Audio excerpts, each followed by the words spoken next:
the day here, but they also need to get an understanding of what grip there is out on the circuit. They've also got a prior, and then we'll see what the conditions are like when they come around turn 10.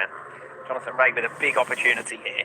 We know that time differences, it's not going to be easy for anyone to ride within themselves.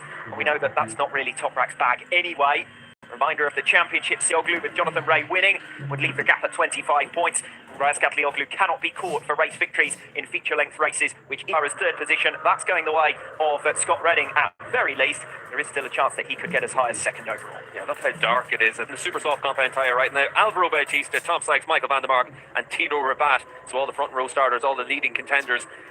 Key Jonathan Rea territory. Over the course of his 6 championship seasons, this was always where he was at his best. He knows the Kawasaki inside out. Race 1 of the 2021 Pirelli Indonesian round. And for the first time since its inaugural season, the Motul FIM Superbike due to weather conditions and the cancellation of the Superpole race, Jonathan Rea only has 2 scoring opportunities to make up a mammoth 30-point decider. Lights out on race 1.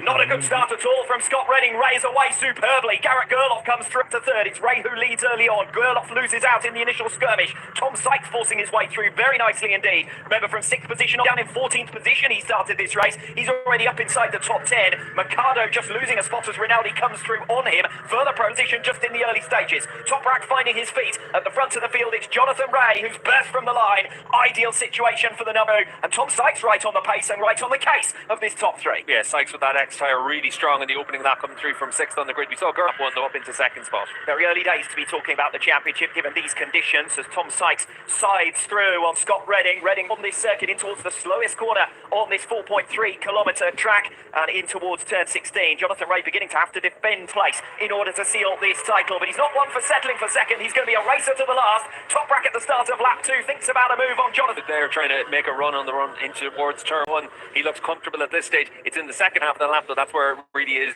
in the damper. Iconic at the start of the lap. Very spectacularly indeed, and his inexperience telling there. He'd worked his way up quite nicely in order to make the difference in these conditions, and that's exactly what Toprak Razgatlıoğlu is trying to do here, hassling and harrying Jonathan Rea into the braking fingertips. And what's interesting is you can see for Toprak there, he looks like he's got that little bit of extra pace right now, a little bit more confidence than Jonathan Rea, just a little bit more of a chance to be able to have that stability. So everyone's still out there trying to do what they can in these damper sections. Who's already been the star of the show in damp conditions earlier on this campaign in Barcelona, cutting his way through the field once again. Michael Rinaldi at the end of this 507-metre start-finish straight. Finally he gets it done. Jonathan Rea turns into turn 1, but he can't get there. Toprak's already... Championship takes care of itself. He's willing to take the risks here in these conditions. Obviously on the run down in towards turn 1, that's where there is a bit of grip. You can see dicey out there, but we saw from Toprak he was also willing to push a little bit into turn 10, get close to Jonathan Rea in the previous lap. So it's just going to be a case of now on board that he's still having a little bit of an endo on the run into turn 10, so he's still braking really hard. The pace isn't hot in this lead group though. You can see at turn 12. Bassani at the moment is the fastest man out there. Axel Bassani, who now cuts through on Scott Redding, said a 1 minute 39.4. Bassani could really put himself in the mix here with Razgatlıoğlu and Rea.